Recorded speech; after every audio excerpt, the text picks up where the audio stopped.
Konnichiwa, Senpai desu. A lot of you think that drawing is all about instinct, while some sort of artistic juice flows through your body. Well, sorry to tell you, but that doesn't happen when you're drawing. It only happens when you're fapping. You see, drawing is actually more of a science, and there are specific steps to follow when drawing a character. In this video, I'll show you the step-by-step process for drawing an original character. Without further ado, let's get started. The first step is to come up with an idea. This is the brainstorming phase where you decide what to draw. It sounds easy, but it can be quite hard. A good idea can't always be forced. In fact, the more you try to think of something to draw, the harder it can be to come up with an idea. So, how do you come up with an idea if trying hard doesn't help? The answer might surprise you. Get bored. When you're relaxed and not actively trying to come up with an idea, your mind wanders and ideas can pop up naturally. Think about the time when you're in a boring lecture. Your mind drifts and you could come up with the most creative ideas. The same thing can happen when you're taking a break. If you're stuck, don't force yourself to think of something. Instead, take a break and do other activities like reading, playing music, going for a walk, or socializing. Ideas can come from anywhere, whether it's a character from a book, a quote, or even something you see on a walk.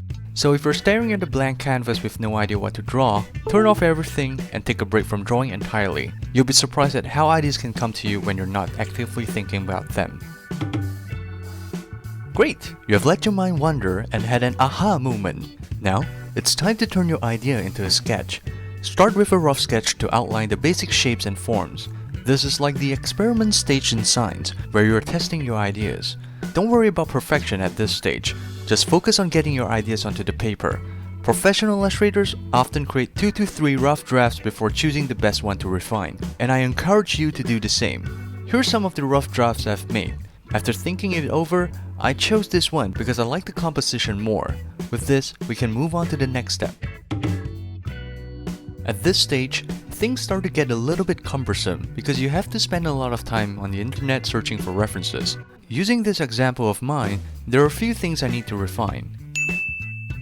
You probably already have a general idea of the pose for a character during your sketch phase. In my example, it's a sitting pose where the character is enjoying a tea time. Now listen carefully. Most of the time, the first pose we draw is usually quite bad. This is mainly due to poor understanding of anatomy and movement. To draw a good pose, you need to practice often. Professional artists spend shit ton of hours practicing before they become who they are today. We often skip this practice and hope to draw like the pros right away. Well, if you're lacking in practice, just make sure to find good references online. I recommend using Pinterest instead of Google for pose references. Google images are often stock photos, and they don't look so great. On Pinterest, look for photo shoots or modeling poses.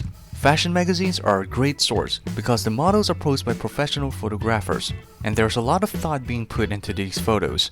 In my example, I initially planned to draw the character from a side view and included a lot of details in one picture, but after finding more references, I decided that a simple front view will look better. Using references can enhance your original idea and give that wow factor. It depends on what you're drawing. In my example, I needed references for a dress, macaron, and background. If you don't know what something looks like, find references. It will help you a lot. If you're wondering what software I use to organize all these references, it's called Milanote, who kindly sponsored today's video. It's been a game changer for my OC creation. Milanote is not just any planning tool. It's great for organizing ideas, references, and creative projects visually. If you want to try the step-by-step process for drawing an original character, Milanote can help you to stay organized. Let me show you how. Here, you can see an idea called Odyssey on my OC idea board. Milanote has helped me organize my ideas and references easily, allowing me to finish this illustration of mine. Let me show you how I use Milanote for my OC creation. Firstly, I create a space for my idea by dragging the board icon from the left sidebar to my workspace. To stay organized, you can place your new board into a column. Next, follow the step-by-step process for drawing an original character in this video. The very first step is to start with an idea. Milanote is very user-friendly. It will only take you a few seconds to learn how to drag and drop notes or arrows onto your canvas. Besides, Milanote also simplifies uploading your pictures or references. Go to the left sidebar and click on Add Image. From there, you can insert any pictures or references you've gathered from the internet. With Milanote, you can easily arrange your ideas, post references, item references, and more in one place. It makes creating your own OC map simple and keeps everything in order. So if you're serious about leveling up your OC creation, Milanote is the sidekick you need. If you're interested, click the link below and sign up for Milanote. Now this is optional, but when I create my own OC, I see it as a chance to learn new things. For example, I wanted to use more vibrant and saturated colors in my drawings instead of my usual grayish style. I also wanted to try the chromatic aberration effect because it looks cool. So I found references for my OC and added them to my OC map for easy reference.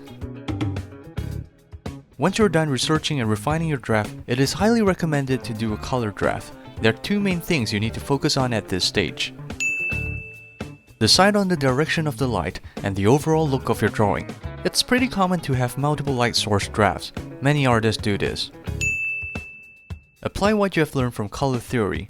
Personally, I like using a complementary color palette, so you will see my red and green combination in this drawing. You could also use a triadic color palette like Picasso. It's up to you.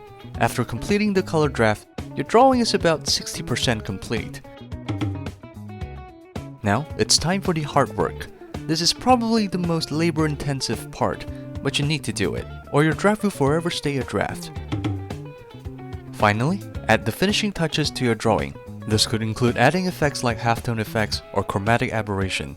These final steps enhance the overall appearance of your artwork. Creating an OC isn't just about instincts and talent. It can be a step-by-step process that mixes creativity with proper planning and skill. From brainstorming ideas to refining sketches and finding references, each part helps to make your OC looks better. Alright, that's all for today's video. Thank you for watching, and I'll see you in the next one.